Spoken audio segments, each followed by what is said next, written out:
আসসালামু আলাইকুম। আলোচনা যাওয়ার আগে আমি আপনাদের একটি কথা বলবো, সেটি হলো এটি থেকে কেউ বাই এবং সেল করবেন না। এটি জাস্ট একটি টেকনিক্যাল অ্যানালাইসিস এবং এটি আমার একান্তই ব্যক্তিগত প্রেডিকশন টেকনিক্যাল অ্যানালাইসিসের দৃষ্টিকোণ থেকে। আশা করি আপনারা বুঝতে পেরেছেন। আপনারা যার যার ট্রেডিং ব্যক্তিগত অ্যাডভাইজারের পরামর্শ অনুযায়ী করার চেষ্টা করবেন। এটি থেকে কেউ বাই এবং সেল করবেন না। অর্থ আপনার, এটি হেফাজত করার দায়িত্ব আপনার। সো চলুন কথা না বাড়িয়ে আমরা আমাদের সেই কিছু কাঙ্ক্ষিত শেয়ারের আমরা একটু টেকনিক্যাল দেখার চেষ্টা করি। সর্বপ্রথম আমরা দেখব সোনালী আঁশ।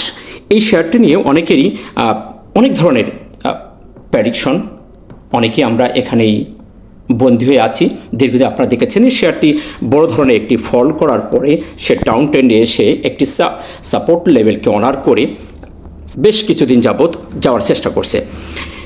সো এখন বর্তমানে এই শেয়ারটির যদি আমরা টেকনিক্যাল দেখি, শেয়ারটিকে একটি ভালো একটি লেভেলে, একটি ডিমান্ড জোন থেকে বলবো একটি সাপোর্ট লেভেলে সে দাঁড়িয়ে গেছে। আমরা দেখেছি এর আগে শেয়ারটি অনেকবার ওঠার চেষ্টা করছে। এখান থেকে এই লেভেলটিকে আরও একবার ওঠার চেষ্টা করেছিল। আমরা যদি দেখি এই 20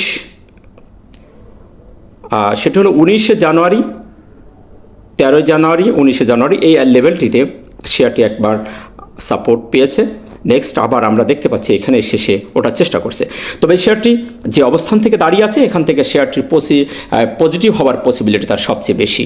তবে সবচেয়ে বড় কথা হলো শেয়ারটি যদি এই 239 টাকা যে প্রাইজে কতদিন আমাদের এখানে ক্লোজ করছে, এখান থেকে মুভিং অ্যাভারেজের যে ভ্যালু আমরা দেখতে পাচ্ছি 241 টাকা, এই মুভিং অ্যাভারেজের ভ্যালুর ওপরে যদি শেয়ারটি নেক্সট ডেতে যেতে পারে, তাহলে শেয়ারটি একটি ভালো মুভমেন্টে যাওয়ার পসিবিলিটি তার আছে। এবং আরও ভালো হবে যদি সে 269 টাকা 70 টাকা এর আশপাশ এই এলাকাটি যদি সে ব্রেকআউট করে, তাহলে শেয়ারটি একটি ভালো অবস্থানে যাওয়ার পসিবিলিটি আছে।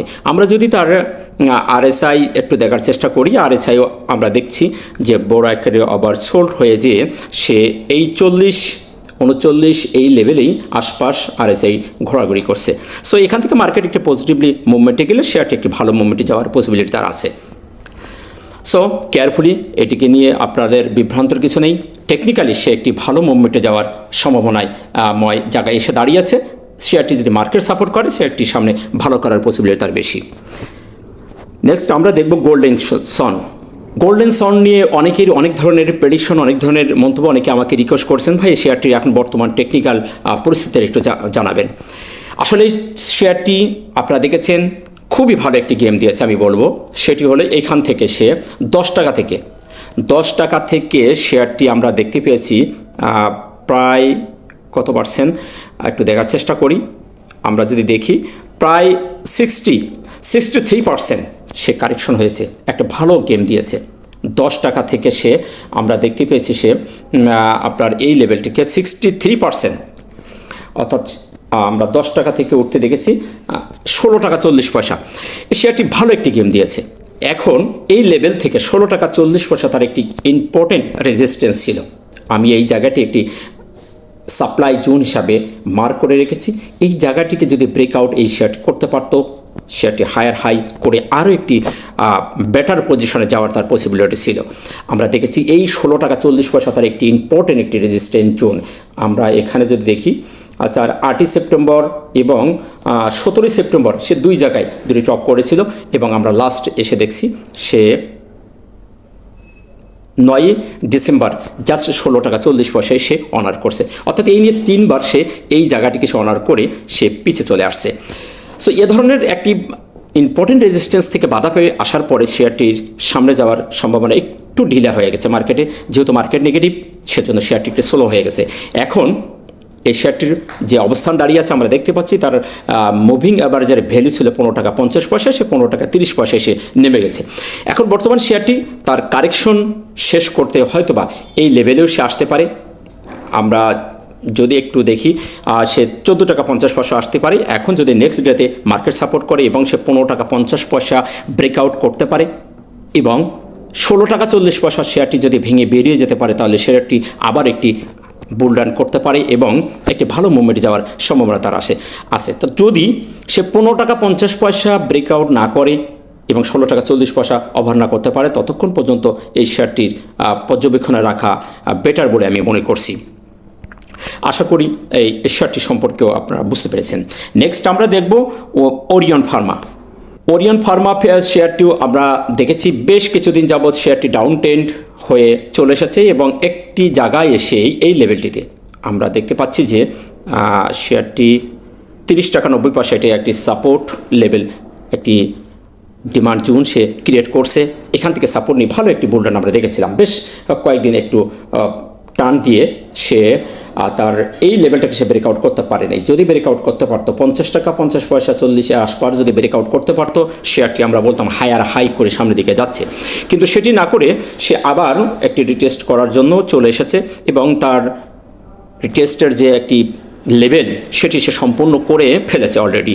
এখন শেয়ারটি একটি সামনে যাওয়ার জন্য রেডি, এটিকে আমরা দেখতে পাচ্ছি। তার ভলিউম একটি পজিটিভ একটি ভলিউম তত বৃদ্ধি পায়নি গত দিনের থেকেও, তবে এটি পজিটিভ একটি দিক নির্দেশনা আমরা দেখতে পাচ্ছি। যেহেতু তার কারেকশন শেষ মুহূর্তে চলে এসেছে, তার মুভিং অ্যাভারেজের ভ্যালু আমরা দেখতে পাচ্ছি 38.10 এবং গতদিন সে করেছে 38.20-এ। সো এই ধারা যদি অব্যাহত থাকে এবং এর ওপরে যদি সে আগামী ডেতে যদি মুভমেন্টটা একটু ভালো দিয়ে ভলিউম পাই তো শেয়ারটি আরও ভালো করার পসিবিলিটি আছে।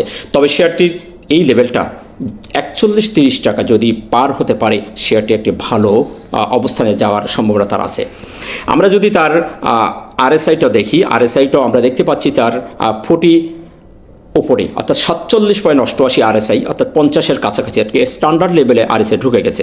সো এখান থেকে একটু মার্কেট পজিটিভলি একটি টার্ন দিলে সে আরএসআই একটু বৃদ্ধি পাওয়ার পসিবিলিটি তার বেশি আছে। আমরা যদি তার মানি ফ্লোটাও দেখি, মানি ফ্লোটা আমাদের 44.60, মানি ফ্লোটা একটি মুভমেন্টে যাওয়ার ট্রাই করছে। ওভারঅল যদি দেখি শেয়ারটির একটি ভালো মুভমেন্টে একটি টেকনিক্যালি সে যেহেতু কারেকশন শেষ করছে এই মুহূর্তে থেকে হয়তো বা নেক্সট ডেতে শেয়ারটি আরও ভালো করার পসিবিলিটি তার আছে। নেক্সট দেখব আমরা ডিএসএসএল। এই শেয়ারটিও আমরা দেখতে পেয়েছি বেশ একটি ভালো গেম আমরা দেখতে পেয়েছি বেশ কিছুদিন যাবৎ। শেয়ারটি আমরা দেখেছেন টানে হোল্ড হতে হতে ব্যাস 1 2 3 4 দিনের মতো আমরা দেখতে পেয়েছি সে হোল্ড করেছে। করে শেয়ারটি একটি রেজিস্ট্যান্স, একটি ইম্পর্টেন্ট রেজিস্ট্যান্সে সে বাধা পেয়েছে। অনেকেই এই জায়গাটিকে আপনারা ধরতে পারেন নাই, এই জায়গাটি অত্যন্ত একটি গুরুত্বপূর্ণ রেজিস্ট্যান্স ছিল। 10 ডিসেম্বর যে জায়গাটিকে সে বাধা পেয়ে ফিরে এসেছে। আমরা যদি একটু ব্যাগে যেয়ে তার দেখার চেষ্টা করি, এদিনকেও সে 11 আগস্ট সে 12 টাকা 80 পয়সায় উঠেছিল। তারপরে এই জায়গা থেকে সে আবার 9 এপ্রিল এই জোনটা সে 13 টাকা লেভেলে এই জোনটাকে সে ব্রেকআউট করতে পারে নাই। আমরা লাস্টে যেখানে দেখছি সেই জোনে এসে 12 টাকা 70 পয়সা এই জোন অর্থাৎ হাইস্ট উঠেছিল 13 টাকা, হাই 13 টাকা উঠেছিল এবং ক্লোজ হয়েছিল ওদিনকে আমরা দেখতে পাচ্ছি যে 12 টাকা 70 পয়সা। এই জোনটা ছিল তার অত্যন্ত একটি ইম্পর্টেন্ট জোন। এর আগেও সেখানে একটি ডবল টপ করে নিচে নেমে এসেছিল। আমরা সেই জায়গা থেকেই এই শেয়ারটিকে পুল ব্যাক করতে দেখেছি। নেক্সট ডেতে আমরা যেটা দেখলাম সেটি হলো একটি ব্যারিশ এনগালফ করে আমরা মুভিং অ্যাভারেজের নিচেই শেয়ারটির প্রাইস ক্লোজ হতে দেখেছি। তো এই মুহূর্তে যেহেতু শেয়ারটি একটি ভালো মুভমেন্টে যে সে টেস্ট করে আবার পুনরায় শক্তি সঞ্চয় করার চেষ্টা করছে, তবে এই মুহূর্তে শেয়ারটি যে অবস্থান দেখছি সেটি একটি নেগেটিভ সিগন্যাল দিয়েছে টেকনিক্যালি। আর যে প্রাইস অ্যাকশনটিকে আমরা জাস্টিফাই করি তাতে দেখতে পাচ্ছি আমরা সেটি বিয়ারিশ এনগালফ করে দিন শেষ করেছে। সো এ ধরনের প্যাটার্ন থেকেই নেক্সট ডেতে নেগেটিভ হওয়ার পসিবিলিটিটা বেশি থাকে, যেহেতু শেয়ারটি একটি গেম দিয়েছে। সুতরাং এখানে পুনরায় শক্তি সঞ্চয় করতে হলে তাকে আবার পুনরায় একটু ব্যাগে আসার স্বাভাবিক। তবে ব্যাগে যদি আসে তাহলে আমরা দেখতে পাচ্ছি এই লেভেলটা থেকে 10 টাকা 80 70 এর আশপাশ এই এলাকাটি আসার তার পসিবিলিটি বেশি আছে। নেক্সট ডেতে যদি পজিটিভ একটি ভলিউম পাই এবং ভালো একটি মুভমেন্ট দিয়ে শেয়ারটি যেতে পারে তাহলে হয়তো বা এখান থেকে আরও 12 টাকা 70 পয়সা 13 টাকা এই লেভেলকে ভেঙে বেরোতে হবে। তাহলে এই জায়গা থেকে যদি শেয়ারটি স্লিপ করে তাহলে শেয়ারটির আরও নিচে আসার সম্ভাবনা বেশি আছে বলে মনে হচ্ছে। সেটি হলো টেকনিক্যালি যেটি বলছে যে একটি প্রাইস অ্যাকশন একটি ফুললি একটি নেগেটিভ একটি সিগন্যাল আমাদের দিচ্ছে। আমরা যদি তার আরএসআইটা একটু দেখার চেষ্টা করি, আরএসআই আমরা দেখেছিলাম যে 70-র উপর যাওয়া মানে আমরা একটি রিস্কেবল এলাকা বলে থাকি। আমরা সেখান থেকে আরএসআইটা রিটার্ন করে 60-এর নিচেই আরএসআই চলে এসেছে। এখন আমরা দেখতে পাচ্ছি 68.18 তার আরএসআই। সো এখান থেকে তাকে আবার ঘুরতে হলে 70-র ওপরে আরএসআই যেতে হবে। আপাতত এই অবস্থান থেকে শেয়ারটি যে অবস্থানে আছে এটিকে আমরা একটি নেগেটিভ অবস্থানে আছে বলে মনে করছি। তবে মার্কেট যদি পজিটিভ একটি সিগন্যাল দেয় এবং এটি যদি রিকভার করে উঠতে পারে 12 টাকা 70 পয়সা রিকভার করে যেতে পারে, তাহলে শেয়ারটি আবার হায়ার হাই করে একটি ভালো অবস্থানে যাওয়ার সম্ভাবনা আছে। আশা করি শেয়ারটি সম্পর্কে আপনারা বুঝতে পেরেছেন।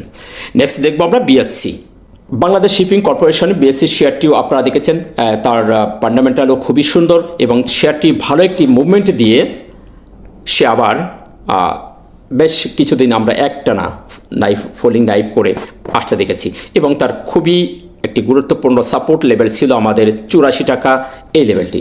এই ক্যান্ডেলটি যেটা আমরা লো দেখার চেষ্টা করি 84-85 টাকা এই তার আশপাশ এই এলাকাটি তার সাপোর্ট ছিল। সেই সাপোর্টকে অনার করে আমরা দেখতে পাচ্ছি যে শেয়ারটি আমাদের গত দিনেই একটি ভালো মুভমেন্টে যাওয়ার চেষ্টা করছে এবং একটি পুলিশ, আমরা যদি বলি এটা একটি পুলিশ হারামি ক্রস দিয়ে দিন শেষ করেছে এবং তার ভলিউমও এত বেশি বৃদ্ধি পায়নি। তবে শেয়ারটি যদি ভলিউম বৃদ্ধি পায় তো শেয়ারটি এখান থেকে ভালো মুভমেন্টে যাওয়ার পসিবিলিটি তার আছে। আমরা যদি তার আরএসআইও দেখার চেষ্টা করি, আরএসআইও দেখতে পাচ্ছি আরএসআইয়ের মুভমেন্ট ঘুরিয়ে দিয়েছে এবং তার মানি ফ্লোটাও আমরা দেখতে পাচ্ছি একটু বৃদ্ধি পাচ্ছে আস্তে আস্তে। সো সেদিক থেকে যদি আমরা জাস্টিস করি শেয়ারটির ভালো মুভমেন্টে যাওয়ার পসিবিলিটি তার বেশি আছে, যেহেতু একটি ভালো একটি ইম্পর্টেন্ট সাপোর্টকে অনার করে মুভমেন্টের দিকে যাওয়ার চেষ্টা করছে। সো নেক্সট যদি বাজার পজিটিভ একটি মুভমেন্টে থাকে তো শেয়ারটি একটি ভালো মুভমেন্টে এবং একটি পজিটিভ অবস্থানে যাওয়ার সম্ভাবনা তার আছে। এলআরবিডিএল নেক্সট আমরা দেখব এলআরবিডিএল শেয়ারটি। এই শেয়ারটিও আমরা জেট ক্যাটাগরিতে আছে, কিন্তু শেয়ারটি ডাউন ট্রেন্ডে এসে শেয়ারটি একটি ভালো মুভমেন্টে যাওয়ার ট্রাই করছে। আমরা দেখতে পেয়েছি তার মুভিং অ্যাভারেজের ওপরে এদিন থেকে উঠে গেছে। আমরা 11 তারিখ 12 তারিখ এই এলাকা থেকে উঠে শেয়ারটি আমরা দেখতে পাচ্ছি নেক্সট গত দিনে 14 টাকা ওপরে দিয়ে দিন শেষ করেছে। শেয়ারটির যে মুভমেন্টটা আমরা দেখতে পাচ্ছি আর তার ভলিউমও আসতে একটি খুবই স্ট্যান্ডার্ড লেভেলে ভলিউমটা রয়েছে। সো এখান থেকে শেয়ারটি আরও ভালো করার পসিবিলিটি দেখতে পাচ্ছি। টেকনিক্যালি যে জিনিসটা আমরা দেখতে পাচ্ছি সেটি হলো তার যে হায়ার হাই, নিকটতম যে হাই ছিল এই জায়গাটি, তার নিকটতম হায়ার হাই 13 টাকা 90 পয়সা আমরা দেখতে পেয়েছি। এখান থেকে সে মার্কেট গতদিন সে ক্লোজ করেছে 14 টাকা 20 উঠেছিল এবং 14 টাকা সে ক্লোজ করেছে, অর্থাৎ তার হায়ার হাই নিকটতম যে হাইটি ছিল সেটি ব্রেকআউট করে দিন শেষ করেছে। সো এখান থেকে এই শেয়ারটির পসিবিলিটি একটি সামনে যাওয়ার পসিবিলিটি সবচেয়ে বেশি বলে মনে হচ্ছে। যদি তার আমরা আরও টেকনিক্যাল দিক থেকে যদি আমরা দেখি তার আরএসআই আমরা 65 উঠে গেছে, অর্থাৎ 65 আরএসআই। সো এদিক থেকে বলবো শেয়ারটির খুবই একটি ভালো একটি মুভমেন্ট, অর্থাৎ আরএসআইয়ের দিক থেকে খুবই একটি ভালো স্ট্যান্ডার্ড একটি জায়গায় সে অবস্থান করছে। আমরা যদি তার মানি ফ্লোটাও দেখি, মানি ফ্লোটাও খুবই চমৎকার 81.29, অর্থাৎ 80-র উপরে তার মানি ফ্লো উঠে গেছে। তো সেদিক থেকে যদি জাস্টিস করি টেকনিক্যালি শেয়ারটির খুবই ভালো একটি মুভমেন্ট। যদি আমরা তার এমএসসিডিও যদি দেখি, এমএসসিডিও তার প্রত্যেকটি বার স্বপ্নের দিকে যাচ্ছে এবং সবুজ বার ক্রিয়েট করছে, অর্থাৎ এখানে সেলারদের থেকে বায়াররা স্ট্রং ভূমিকা পালন করছে। সো এই ধারা যদি অব্যাহতি থাকে তো শেয়ারটি সামনে আরও ভালো করার পসিবিলিটি তার আছে। ফরচুন এই শেয়ারটি নিয়ে মানুষের অনেক কৌতূহল, অনেকেই এই শেয়ারটির ভিতরে আটকে আছেন। আমি অনেকবার আপনাদের বলার চেষ্টা করেছি, যারা আমার সাথে আসেন আমি প্রত্যেককে এই শেয়ারটি নিয়ে বলার চেষ্টা করেছি যে শেয়ারটি যে অবস্থানে আসছে তার সর্বশেষ একটি লোয়ার রেটে চলে এসেছে, অনেক ভালো একটি জায়গা থেকে সে চলে এসেছে, অর্থাৎ 56-57 টাকা থেকে সে শেয়ারটি আমরা দেখতে পেয়েছিলাম যে এই লেভেলে এসে চলে এসেছে, অর্থাৎ 13 টাকা চলে এসেছে। তারপর এই শেয়ারটি আস্তে আস্তে হাঁটিয়ে পা করে সামনের দিকে যাওয়ার চেষ্টা করছে। এখন আপাতত আমরা আজকে দেখতে পাচ্ছি মুভিং অ্যাভারেজের ওপরে শেয়ারটি ক্লোজ করতে সক্ষম হয়েছে। সো টেকনিক্যালি যদি আমরা দেখার চেষ্টা করি শেয়ারটি একটি ভালো মুভমেন্টে যাওয়ার পসিবিলিটি তার সামনে আছে। যদি বাজার সাপোর্ট করে এই শেয়ারটি এখান থেকে আরও সামনের দিকে যাওয়ার একটি সিগন্যাল আমরা দেখতে পাচ্ছি এবং যাওয়ার সম্ভাবনা তার বেশি আছে। শেয়ারটি যে ক্যান্ডেলটি করেছে আমরা ক্যান্ডেলটি দেখতে পাচ্ছি একটি সুন্দর একটি পারপেন্ডিকুলার একটি হ্যামার ক্যান্ডেল, সুন্দর একটি হ্যামার ক্যান্ডেল করেছে। হ্যামার ক্যান্ডেলের থেকে আমরা যেটিকে বুঝতে পারি এখানে বায়ার এবং সেলারের যে আগমন, সেখানে বায়াররা স্ট্রং ভূমিকা পালন করছে এবং এ ধরনের একটি প্যাটার্ন থেকেই এ ধরনের একটি প্রাইস অ্যাকশন থেকে পরবর্তী থেকে শেয়ারটি ভালো মুভমেন্টে যাওয়ার পসিবিলিটি থেকে যায়। আরও যদি আমরা তার আরএসআইটাও দেখি, আরএসআই আমরা দেখতে পাচ্ছি 50, অর্থাৎ 50 উঠে গেছে। সো আরএসআই 50 উঠে যাওয়া মানে শেয়ারটি একটা আপ ট্রেন্ডে যাওয়ার মুভমেন্ট আমরা বলতে পারি। তার যদি তার হিস্টোগ্রামের বারটা দেখি আমরা আজকে একটা সবুজ বার আমরা দেখতে পেয়েছি। এ ধরনের বার যদি নেক্সট ডেতে ক্রিয়েট করতে পারে তাহলে শেয়ারটি আরও ভালো মুভমেন্টে যাওয়ার সম্ভাবনা তার আছে। ইসলামী ব্যাংক, এই শেয়ারটিও আপনারা দেখেছেন খুব ভালো একটি গেম দিয়েছিল। গেম দেওয়ার পরেই শেয়ারটি একটা রেজিস্ট্যান্সে বাধা পেয়ে সে ডাউন ট্রেন্ড ক্রিয়েট করে এবং তার যেখান থেকে সে মুভমেন্টটা উঠিয়েছিল সে জায়গায় সে যেতে পারে নাই। সেখান থেকে ছোট্ট আবার একটি মুভমেন্ট সে দেখিয়েছিল, তারপর আবার ডাউন ট্রেন্ডে এসেছে এবং এখানে খুবই সুন্দর একটি ডিমান্ড জোন সে ক্রিয়েট করছে এবং একটি সাপোর্ট নিয়ে সে সামনের দিকে যাওয়ার চেষ্টা করছে। যদি নেক্সট ডেতে শেয়ারটির ভলিউম পায় তাহলে শেয়ারটি ভালো মুভমেন্টে যাওয়ার সম্ভাবনা তার আছে, যেহেতু তার কারেকশন শেষ পর্যায়ে এসে দাঁড়িয়ে গেছে। এখন সে এই লেভেলটাকে যদি ভাঙতে পারে, আমরা দেখতে পাচ্ছি তার যে রেজিস্ট্যান্স এটা ইম্পর্টেন্ট, এখানে দুইবার ওটা চেষ্টা করেছিল, অর্থাৎ 51 টাকা 90, 51 টাকা থেকে 54 টাকার আশপাশ এই লো আমরা দেখতে পাচ্ছি। এদিন লো হয়েছিল 48 টাকা, এখানে লো হয়েছিল আমরা 47 টাকা, অর্থাৎ 47-48 আশপাশ এই জায়গাটি যদি সে ভেঙে উপর উঠতে পারে তাহলে আমরা গতদিন দেখেছি যে 47.70 সে দিন ক্লোজ করেছে। তবে যে জায়গাটিকে দাঁড়িয়ে আছে যেটি অত্যন্ত ইম্পর্টেন্ট একটি তার বাধা, এই জায়গাটিকে সে ভেঙে বেরোতে পারে তাহলে শেয়ারটির আবার ভালো একটি মুভমেন্টে যাওয়ার সম্ভাবনা তার আছে। আমরা দেখতে পাচ্ছি এইখানটাই খুবই একটি গুরুত্বপূর্ণ রেজিস্ট্যান্স তার সে বাধা পেয়েছে। এইটা যদি ব্রেকআউট করে বেরোতে পারে শেয়ারটি আরও ভালো করার সম্ভাবনা তার আছে। আর যদি সে আবার এখান থেকে ভলিউম না পায় তাহলে সে আবার পড়ে যাওয়ার সম্ভাবনা তার আছে। আমরা যদি আর হিস্টোগ্রামের বারটা দিকে এখানে আমরা দেখতে পাচ্ছি লাল বার থেকে হালকা লাল বার হয়েছে, অর্থাৎ এখানে বায়ার আর আসার চেষ্টা করছে, সেইটি আমরা এই সিগন্যাল থেকে আমরা দেখতে পাচ্ছি। এবং তার আরএসআইও ওভারসোল্ড থেকে বেরিয়ে যেয়ে 37 উঠে গেছে। আরএসআই আমরা আজকে দেখতে পাচ্ছি তার 37। সুতরাং এই শেয়ারটিও একটি ভালো মুভমেন্টে যাওয়ার সম্ভাবনা তার আছে যদি এই 47 টাকা 48 এই আশপাশ যদি ভেঙে বেরিয়ে যেতে পারে। এনআরবি ব্যাংক, এই ব্যাংকটি নিয়েও আপনাদের অনেক কৌতূহল, অনেকেই আমাকে রিকোয়েস্ট করেছেন এটি কি হতে পারে। তবে শেয়ারটি যেখান থেকে বাধা পেয়েছে আমি বারবার বলার চেষ্টা করেছিলাম এটি একটি ডবল টপ করেছে, সেটি হলো এই লেভেলটি থেকে। এখানে একবার ডবল টপ করে এই শেয়ারটি ওঠার চেষ্টা করেছিল। আপনারা যারা দেখেছেন এই জোনটা থেকে সে ফিরে আসার চেষ্টা করেছে। 14 টাকা 50 পয়সা তার একটি ইম্পর্টেন্ট একটি রেজিস্ট্যান্স ছিল, এই জোনটা থেকে সে বেরিয়ে আবার ফিরে এসেছে। নেক্সট এখন তার কারেকশন শেষ পর্যায়ে চলে এসেছে শেয়ারটি। এখান থেকে এই কারেকশন যেহেতু শেষ পর্যায়ে, সো তার ভলিউমে বৃদ্ধি পাচ্ছে, শেয়ারটি এখান থেকে ভালো একটি মুভমেন্টে যাওয়ার সম্ভাবনা তার বেশি আছে সামনে। যদি সে নেক্সট ডেতে 13 টাকা 10 অর্থাৎ আরও 10 পয়সা দরকার মুভিং অ্যাভারেজের ওপরে যদি সে দিনটা ক্লোজ করতে পারে এবং যদি তার ভালো ভলিউম পায় তাহলে সেটা আবারও এখান থেকে ভালো মুভমেন্ট পাওয়ার সম্ভাবনা আছে। আমরা যদি দেখি তার হিস্টোগ্রামের যে কালারও ধরে লাল বার থেকে সবুজ হালকা লাল বারের ক্রিয়েট করছে, অর্থাৎ এখানে আমরা দেখতে পাচ্ছি বায়ার আসার চেষ্টা করছে। এবং তার আরএসআইও আমরা 50 কোটায় দেখতে পাচ্ছি। সো শেয়ারটিও এখান থেকে আবার একটি ভালো মুভমেন্টে যাওয়ার সম্ভাবনা তার আছে।